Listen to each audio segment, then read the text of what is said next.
Hello बच्चों, आज मैं आप लोगों को क्लास 8th की जो ये आपके पास मैथ्स की एनसीईआरटी की बुक है ना, इसका जो हम चैप्टर नंबर अपना 7 कर रहे हैं कंपेयरिंग क्वांटिटीज़, उसको ही आगे कंटिन्यू कराऊंगी। तो आज की क्लास में मैं आपको टैक्स से रिलेटेड कुछ क्वेश्चंस कराने वाली हूँ।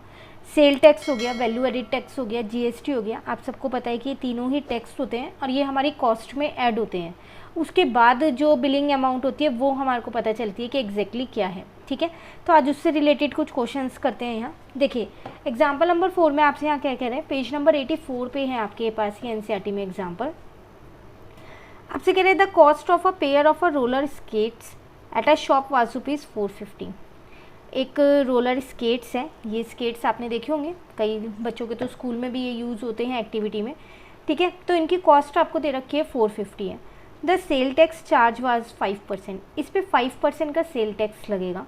फाइंड द बिल अमाउंट, तो मतलब आपको कितना पे करना है इन्हें खरीदने के लिए, बिल अमाउंट वो होता है, तो वो आपको यहाँ पर फाइंड करना है। तो कैसे करेंगे, सबसे पहली बात तो यहाँ पर हम लिख देते हैं कॉस्ट ऑफ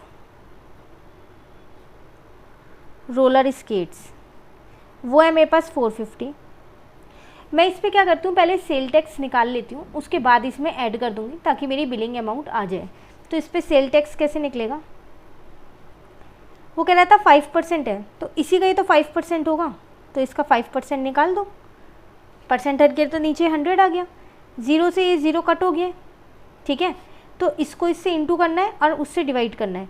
तो आपके पास अगर इसको इससे इंटू करोगे तो 5 5 जो 25 20, तो आपके पास कितना आ जाएगा यहाँ पर 22.5 रुपीज़ आ गया आपका सेल टैक्स। अब आपको बताना है बिल अमाउंट कितनी होगी, तो बिल अमाउंट निकालते कैसे हैं, वो आपके पास होती है जो आपके पास कॉस्ट है वो प्लस जो सेल टैक्स है वो, दोनों को ऐड कर दो तो आपके पास बिल अमाउंट आ जाएगी, वो आ जाएगी 472.50। ये आ गई आपकी बिल अमाउंट। मतलब वो आपको जो स्केट्स 450 के हैं वो कितने में मिलेंगे, इतने में मिलेंगे, उसमें टैक्स इंक्लूड हो गया है।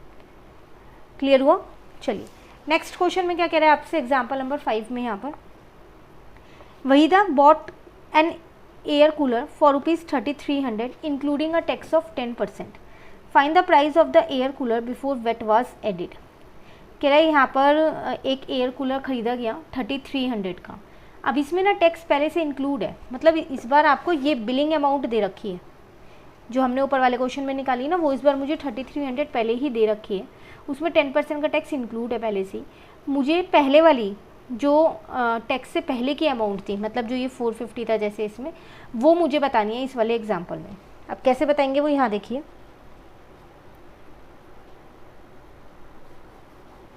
देखो अभी मैंने आपको बताया कि बिलिंग अमाउंट जो होती है वो होती क्या है, जो कॉस्ट होता है प्लस जो टैक्स होता है वो होती है। तो अगर मैं यहाँ पर लिख दूँ कॉस्ट प्लस टैक्स जो है वो इजिकल टू में होता है बिल अमाउंट होता है,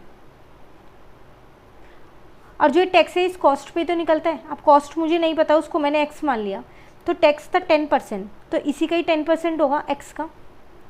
ठीक है, बिल अमाउंट मुझे 3300 क्वेश्चन में दे रखी है, मैंने कॉस्ट को एक्स माना है, चाहे तो मैं यहाँ लिख देती हूँ लेट प्राइस ऑफ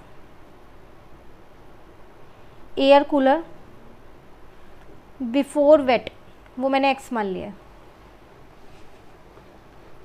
ठीक है यहाँ तक।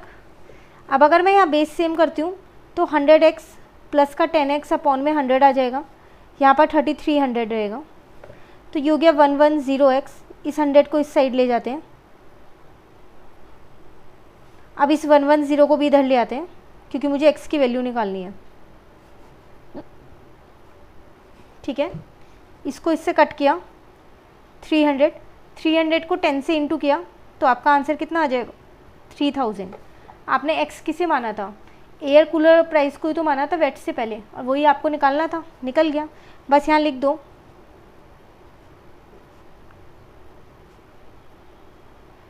Price of air cooler before VAT. तो इसका मतलब टैक्स लगने से पहले उसका प्राइस 3000 था, टैक्स लगने के बाद उसका प्राइस 3300 हो गया, जितने में हमने ख़रीदा है वो।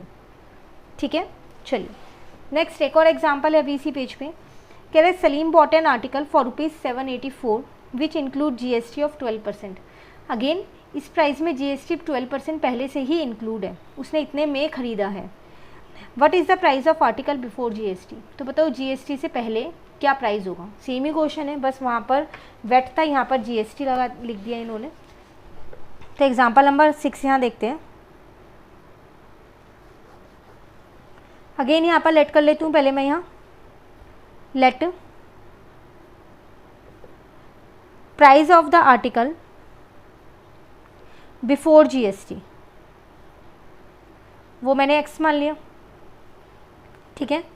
अब मुझे पता है कि जो x है उसमें उसका 12% इंक्लूड है, तब जाके मेरा प्राइस बना है 784, तभी बना है ना। तो ये हो जाएगा मेरे पास 100x प्लस का 12x अपॉन में 100 इज इक्वल्स टू में 784। तो यहाँ जाएगा 112x, इस 100 को मैं दूसरी साइड ले जा रही हूँ, मल्टीप्लाई का हो गया। अब इस 112 को भी मैं दूसरी साइड पे ले जाती हूँ, ठीक है। आप चाहो तो इन्हें पहले एक बार 2 से कट कर लो, थोड़े छोटे हो जाएंगे ये।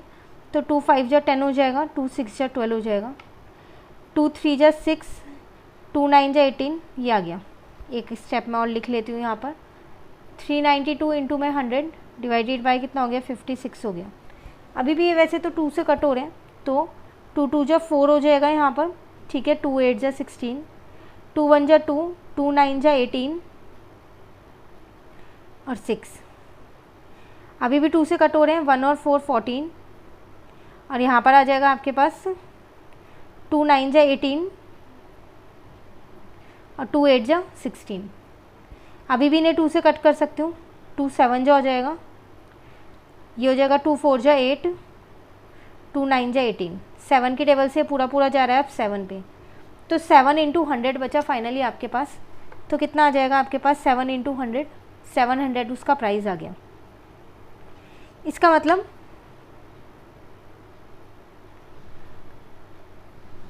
Price of the article before GST कितना आ गया, वो आपके पास ₹700। बस आपको एक चीज़ ध्यान रखना है, जो टैक्स होता है ना वो कॉस्ट पे निकलता है, उसके बाद आपकी फाइनल अमाउंट निकलेगी जो आपको पे करनी होती है। तो अगर आपको ये कंसेप्ट क्लियर हो जाएगा तो आप टैक्स से रिलेटेड कोई भी क्वेश्चंस को ईजिली कर सकते हो, ठीक है। आज हमने ये तीनों एग्जांपल्स कंप्लीट कर लिए। नेक्स्ट क्लास में मैं आप लोगों को क्या करूँगी, ये वाली एक्सरसाइज कंप्लीट करा दूँगी, पूरी टैक्स से रिलेटेड है, काफ़ी इंपॉर्टेंट एक्सरसाइज है ये, 7.2 अच्छे से करना। उसके बाद हम अपना नया टॉपिक शुरू करेंगे कंपाउंड इंटरेस्ट का।